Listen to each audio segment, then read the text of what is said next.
Ito isa sa napakamahal na board. Kano kuha mo dito? 5 tonner. So medyo mahal. Nasa 40. 40,000 plus sa price pa lang ng board. Okay, issue. Then, ito, tingnan nyo yung isa. Putok.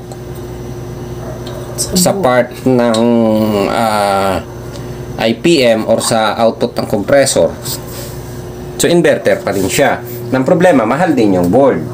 Inverter, para mapalamig niya yung room, yung outdoor natin, ang nangyayari doon sa board natin is pinuputok. Eto, kaya pumutok yan is dahil sa mainit. Sobrang init. So, common issue yan. Okay? Kaya ito, advice natin, kapag ka mainit ang panahon, huwag nyong habulin na papapalamig nyo kagad ang room. Mas maganda na i-adjust nyo yung aircon natin ang siguro kasi sa sobrang init sa panahon natin ngayon, ilagay nyo siya siguro 26 degree. Ang 26 degree malamig na eh.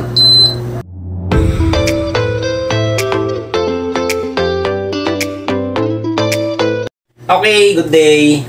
May isi-share akong video sa inyo. Meron ako in-observe dito. Actually, inverter ito. Papasok na kasi ulit ang summer. Para lang ma-share natin saan ba talaga mas nakakatipid ang tao, ang mga consumer, sa inverter ba o non-inverter. So, ito yung inverter na ino-observe din namin ngayon. Actually, brand yung unit ito eh.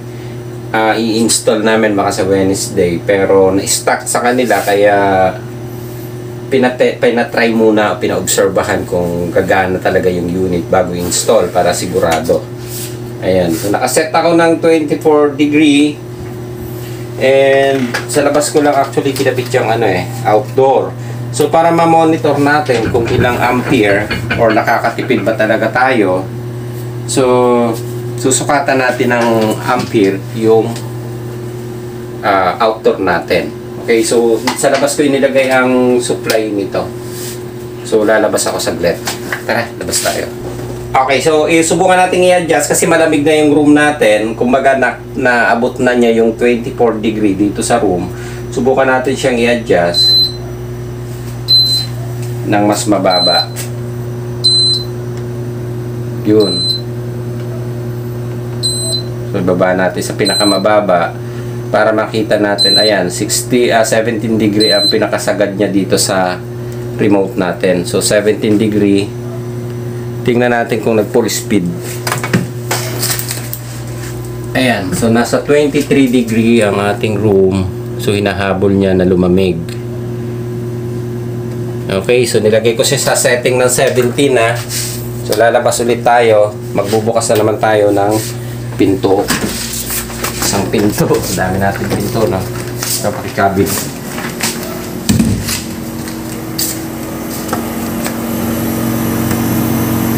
Ayan. So, tumaas siya ng 2.9. Almost 3. Okay. Nasa 3 ampere. Ayan. Tingnan natin kung mamaya monitor natin ito kung ayan, halos nasa 3 ampere to. 2.9 3. So mas mababa pa rin ang ampere niya compare doon sa non-inverter natin. Ayan, pero halos hindi na nagbabago. Pero naka-minor pa rin ang compressor niya. So magbabago siya mamaya kapag hinabol niya yung 16 degree. So balikan ulit natin doon sa loob kung ilang ampere. So magkalayo kasi siya kaya medyo pangit yung presentation natin. Pagtsagaan nyo na lang. Magbubukas ulit tayo ng pinto natin. Okay, so ito lang naman yung likod ng ating opisina dito sa bodega. So ayan yung unit na ino-observe natin. Ayan, so lumalamig na siya. Actually kanina ko pa ito binuhay eh. So pumapatak na 2.9 ampere ang nakuha natin. So ulitin ko ito mamaya kapag bagong start. Actually malamig na sa loob eh. Ayan. So 2.9 ampere ang nakuha natin. Okay. So medyo mababa. 1 HP lang pala itong unit natin ito. Ayan. Okay. So, imo-monitor ngayon natin. Meron akong non-inverter na aircon. Kaya lang nasa loob ng kwarto namin. Then yung breaker, nandito sa may salas namin. So, makikita naman natin, i-on ko lang yung unit. Then, i-adjust ko din ang temp dito. Kasi kanina pa itong buhay, so malamig na yung kwarto namin ngayon. Okay. So, papasok tayo ulit sa loob. Wala ng tao dito. Okay, so dito tayo ngayon sa kwarto. Actually, non-inverter itong aircon namin. Ayan. So, binuhay ko, naka 24 degree din siya. Oh, medyo mataas lang ang pwesto. Ayan. So, umandar na yung outdoor natin. And, titingnan natin ngayon kung ilang ampere ang nakukuha. Kaya lang, ang problema ko, yung breaker nito nasa labas at saka dito sa loob. So, wala akong supply dito sa labas ay sa indoor natin. So dito, lalabas tayo dito sa breaker. Dito lang yan. Okay, ayan. Okay, ito na. Madilim. So ito yung opisina namin. Kukulis ko lang muna. Eto, binuksan ko na to eh. Okay, para lang makita natin. Ayan. So ang ampere na nakuha natin is, ako na ang kahawak.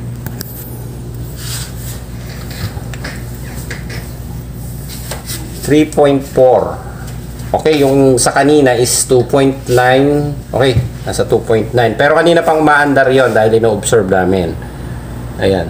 So ito nag-start na rin ito is 3.4. So makikita nyo hindi nagbabago yan, naka-steady yan. So tataas pa siya. Tataas siya. Aangat siya usually mga 4 to 5 amp pa to kung mainit ng panahon. So kaya i-start lang niya. Ayan, 3.5.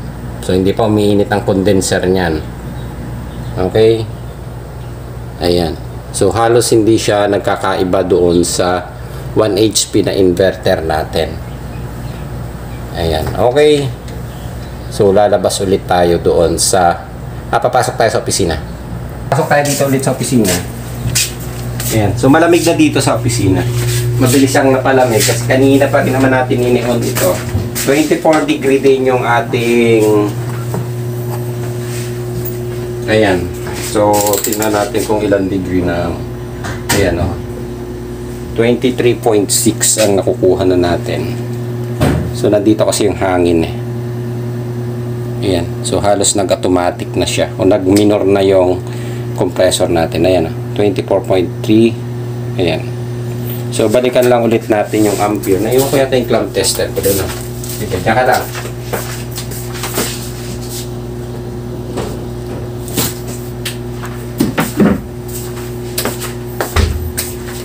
Okay, so lalabas tayo ulit dito. Daming pinto. Ayan, so dami namin pinto, no? Dami kong binuksang pinto. Nakatatlong pinto na ako. Okay, so monitor lang ulit natin. Ayan, so nasa 2.6, 2.5.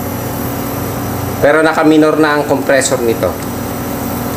Susubukan kong patayin mamaya. Then, i-monitor natin kapag hinahabol niya na yung lamig doon sa room. Okay? So, dito ka na lang. Babalikan ko. I-adjust ko yung temp natin.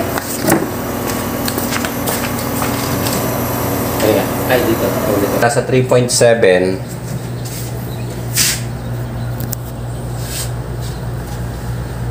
Yun. Pumalo siya ng 3.7. Okay. So, mas mababa pa rin ang ampere ng ating inverter aircon. Ayan. Ayan yung ampere natin is nag-steady siya sa 3.1. So, in-adjust natin siya ng 17 degree. And ayan, maririnig nyo yung compressor natin. Hindi pa siya totally naka full speed dahil medyo malamig ang panahon and mabilis niya ring napalamig yung room. So parang masasabi natin naka minor pa rin lang ang compressor natin. Ayan, 3.1. Pero sa monitoring talaga namin, pumapatak siya na 3. O pumabot siya ng 4 ampere. Depende kung tanghali. Ayan, so tumataas ang ampere natin. Pero ngayon kasi medyo malamig ang panahon. So ayan, naka 3.1 ampere siya, naka steady. Then yung ating non-inverter naman is pumalo siya ng 3.5 o 3.6. So kapag mainit ang panahon, usually maabot siya ng mga 4 ampere. Tumataas ang ampere natin. Okay? Ayan, so halos hindi rin nagkakalayo dun sa taas ng ampere. Almost 1 o point something lang din ang difference niya. So mabilis lang na palamig nito yung room. Dahil nauna kong binuksan ito kanina. So ayun. So papasok ulit tayo sa piscina. Okay. So iangat na natin. Masyado malamig. Ayan. Actually nagkakabol pa rin ng lamig ang monitoring natin. Ayun 22.2 degree pa lang din siya eh. Ayan. So, hindi niya pa nahahabol yung lamig. So, ito kasi ang nagiging problem ng ating inverter aircon. So, kung ang room natin kasi katulad nito, naka-close, nabihira naman binubuksan. So, masasabi natin na ang inverter aircon, matipid talaga siya sa kuryente kasi DC inverter siya eh.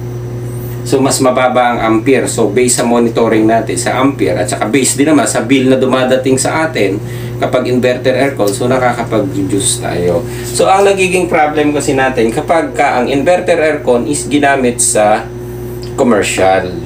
Then, ang settings na hindi alam nung iba, kapag ang setting ng inverter aircon natin is katulad nito, binaba natin sa mababa, 16, 17, 18. So, ang compressor, nahihirapan din or para ka rin gumagamit ng non-inverter aircon, lalo na kung commercial. So, bukas sara ang pinto, kung sa mga showroom or sa mga grocery. So, halos hindi natin nagagamit yung inverter. So, magagamit ko lang talagang inverter kapag malamig na ang room natin dahil nagre-reduce ang speed ng compressor. Compare doon sa non-inverter, na ang compressor natin hindi nagka-reduce. Automatic siya, namamatay kapag malamig na ang room, mamamatay si compressor. Kapag nawala ang lamig or bumaba ang lamig, like naka 24 degree tayo, then pumalo na siya ng 26 degree ulit ang room natin. So mabubuhay na ulit si compressor. Then ang ampere niya is almost steady, nagbabago siya, tumataas siya. Tataas siya ng konti. So sa inverter, kapag lumalamig ang room, bumababa ang ampere. Ngayon, kung ang tanungan natin is bukas-sara ang pinto, lumalabas ang lamig or hindi maganda yung area na may mga labasan ng lamig. So hindi rin natin nagagamit talaga na nakakatipid tayo sa inverter. Pero kung sa mga ganitong opisina o sa room, so nagagamit natin. So ito may papakita ako sa inyo mga sample ng board na nakita natin kung ano yung isang naging issue na naging dahilan ng pagkasira ng board. So katulad nitong isang Daikin na ito isa sa napakamahal na board. Kano kuha mo dito? 5 tonner. So medyo mahal.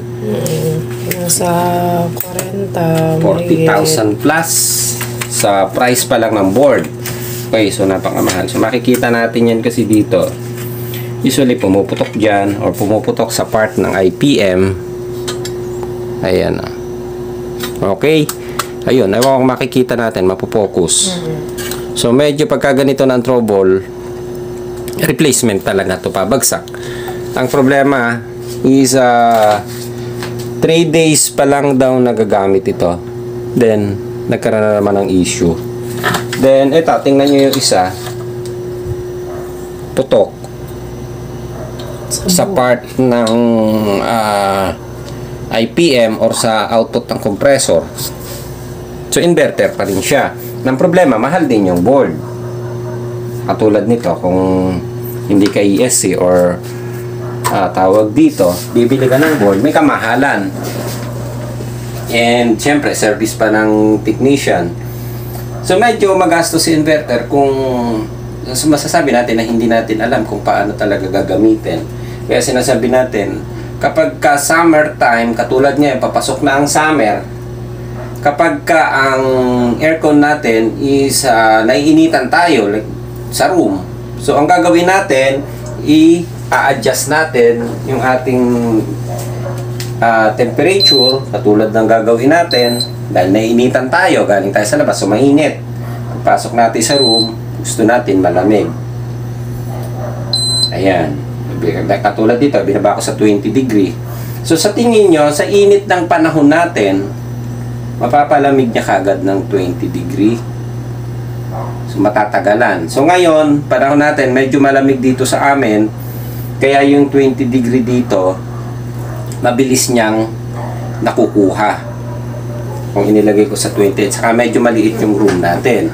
So yun pa rin ang isang issue natin, kung hindi sapat yung aircon natin para do sa facilities o sa area na kinakabitan.